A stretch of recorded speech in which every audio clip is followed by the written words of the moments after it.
Bueno, esto es una respuesta a la pregunta sobre qué es más beneficioso y útil en nuestros días, la religión o la espiritualidad. Voy a pasar unas diapositivas que hacen unas distinciones, primero más históricas y después más contemporáneas, y después ofreceré un intento de respuesta, ¿no? Hay que entender lo primero que la palabra espiritual es una palabra no antigua, sino que se desarrolló a lo largo de los siglos XVI-XVII, para hablar, para contrastar las dimensiones más afectivas, más también místicas, aunque la mística también tiene un significado distinto que el espiritual y religioso, habla del contacto directo con entidades o energías o principios últimos espirituales, para contrastando lo afectivo con lo cognitivo, con lo doctrinal y con lo teológico. Esto fue una de las primeras distinciones a lo largo de los siglos XVI-XVII. También es la distinción entre lo espiritual como algo más personal, más individual, más subjetivo de la persona, en contraste con lo religioso como algo más social, más comunitario, ¿no? Como en un servicio cristiano, en un tipo de ritual más grupal, ¿no? Eso está conectado con la distinción de lo espiritual como algo más privado de la persona, más interno, en contraste como algo más público, ¿no? Y también la dimensión institucional, ¿no? Lo religioso siempre se ha asociado con instituciones formalizadas, ¿no? Iglesias, organizaciones, etcétera. Mientras que lo espiritual empezó a entenderse como algo que iba más allá de lo institucional. Y finalmente también lo religioso como algo que está basado en la creencia, como en la fe, en el cristianismo por ejemplo, y lo espiritual como algo más basado en la experiencia directa de cada persona. Estas son las distinciones históricas, ¿no? Entonces ahora voy a pasar un par de diapositivas que hablan de las distinciones contemporáneas que se hacen, sobre todo en el llamado movimiento spiritual but not religious, ¿no? Cada vez más y más personas se consideran espirituales pero no religiosas. ¿Qué significa esto? Significa que la persona que se define como espiritual pero no religiosa se considera como no dogmática, como con una mente abierta, en contraste con el dogmatismo con el que se asocia la religión. Se considera que es algo más moderno, contemporáneo, que la religión es algo del pasado, algo obsoleto. Lo espiritual también en muchos casos se dice que es reconciliable con la ciencia, mientras que la religión y sus mitos y creencias pues a veces las tacha pues, de irracionales, etc. Pues dicen que pues, es muy difícil reconciliar con la ciencia, ¿no? Esto, por ejemplo, el Dalai Lama es bastante claro al respecto, ¿no? Él siempre dice de que incluso algunas de sus doctrinas tibetanas, si la ciencia no las corrobora, pues habría que dejarlas ir, ¿no? Que es importante que las doctrinas religiosas estén en consonancia con la ciencia.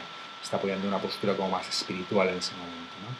También se habla de que la mayor parte de las guerras pues, religiosas no están causadas por, aunque están obviamente también causadas a fondo por muchos tipos de factores, ¿no? Políticos, económicos, étnicos, ¿no?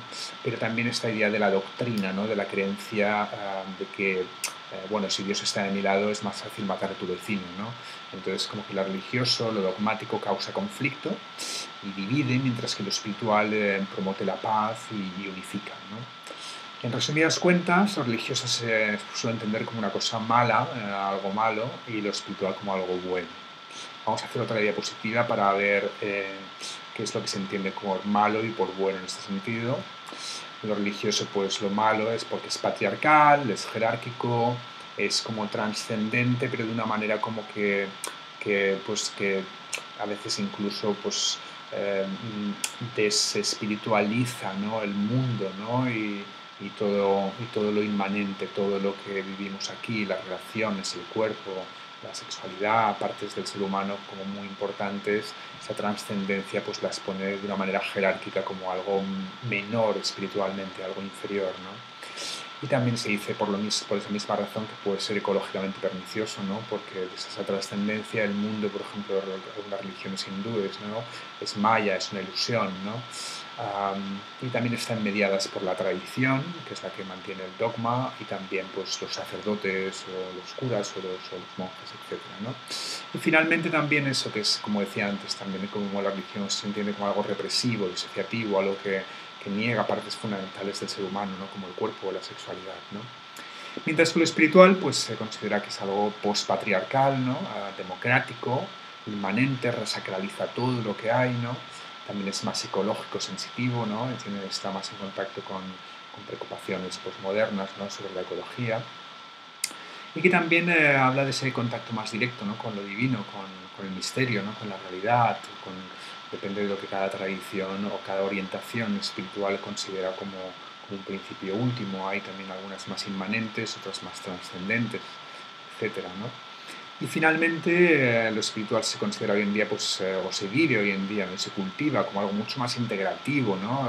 Más holístico, más encarnado, más positivo sexualmente, ¿no? Yo hago una distinción normalmente entre espiritualidades, orientaciones religiosas, espirituales, que son del chakra del corazón hacia arriba, que se basan en este cultivo, ¿no? de una espiritualidad basada sobre todo en las dimensiones más sutiles del corazón, la ecuanimidad, por ejemplo, o esas emociones como más la paz interior, y que tienden a reprimir, a controlar, de alguna manera a regular o incluso tachar como algo peligroso o incluso pecaminoso, ¿no? Pues lo que se llama los chakras inferiores, ¿no? Que sería pues también conectados con el cuerpo, con el instinto, con lo sexual, ¿no?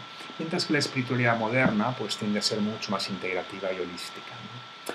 Entonces, bueno, ¿cómo se entiende esto? Yo creo que esto hay que entenderlo bastante como el resultado de dos procesos en la modernidad, ¿no? Por un lado, un proceso de secularización, ¿no? De escape de lo religioso, de desidentificación con el mundo medieval religioso, con todos sus problemas y dogmatismos, ¿no? Pero también en las últimas décadas pues, ha habido un proceso de resacralización, ¿no? Resacralización también del yo interior, de la naturaleza, del mundo, del cosmos, ¿no? Tanto desde perspectivas espirituales modernas como incluso algunas científicas también, ¿no? Entonces, aquí esto crea yo que lo que se llama una disonancia cognitiva, ¿no? Que se llama en la psicología, ¿no? Es como las personas pueden como reconciliar, ¿no? Estas dos cosas, ¿no? Y la reconciliación yo creo que va por ahí, ¿no? Esta identidad de soy espiritual, pero no soy religioso, ayuda a reconciliar estas dos procesos dentro de cada persona, en el sentido de que me permito resacralizarlo todo, de nuevo, reencantar el mundo, reencantar todo esto, pero evitando una identidad con algo del pasado, algo religioso que considero muy problemático, ¿no? Entonces ahí emerge esta identidad que se ha venido a llamar spiritual but not religious, espiritual pero no religioso, con la cual cada vez más y más personas se identifican hoy en día. Dicho todo esto de trasfondo, lo que comentaría un poco es que, claro, aquí está el tema hoy en día, pues por ejemplo, el dogmatismo, ¿no? Por poner un ejemplo, ¿no? Yo lo que siento, y por mis conversaciones tanto con personas que se identifican como religiosas como espirituales, es que el dogmatismo no es necesariamente algo que sea religioso y no espiritual o viceversa, sino que hay personas religiosas nada dogmáticas.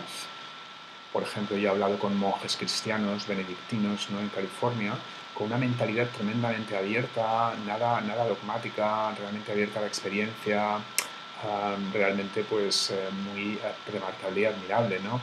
Y también seguro que todos hemos encontrado pues muchas personas que se identifican como en la nueva era, espirituales pero no religiosas, que están llenas de dogmas, ¿no? Y de juicios y de doctrinas, ¿no? Y que son a veces más doctrinales y sectarios, ¿no? Que personas que se consideran religiosas, ¿no? Entonces yo creo que aquí el punto tampoco es tanto si una de las dos es más útil o beneficiosa para la humanidad, sino qué tipo, qué actitudes, ¿no? Qué cualidades, ¿no? De la persona que se identifica religiosa o espiritual son beneficiosas o útiles, ¿no? Entonces yo lo que diría para acabar es que independientemente de si uno se identifica como religioso o como secular, si tú mantienes actitudes pues, no patriarcales, no dogmáticas, más holísticas, más como integradoras de toda la persona, menos sectarias, ¿no? Entonces menos narcisistas espiritualmente, por así decirlo, entonces yo creo que eso es útil y beneficioso. Mientras que tanto si te consideras como religioso o como espiritual en tu identidad, pero mantienes actitudes patriarcales, dogmáticas, narcisistas, sectarias y disociativas, ¿no? Represoras, entonces eso es lo que yo creo que es menos útil y beneficioso, ¿no? Recordemos un último ejemplo, la teología de la liberación. Es un movimiento completamente cristiano religioso, pero realmente está haciendo muchísimo bien en el mundo, ¿no? En la religión encontramos recursos tanto para las guerras santas como para cantidad de represión personal, que es realmente dañinos, como recursos también pues muy positivos, ¿no? De caridad, de ayuda al prójimo, etc. Y lo mismo también en los movimientos espirituales. Así que vamos a dejar esto aquí, esta reflexión, y espero que pues, os haya servido de ayuda.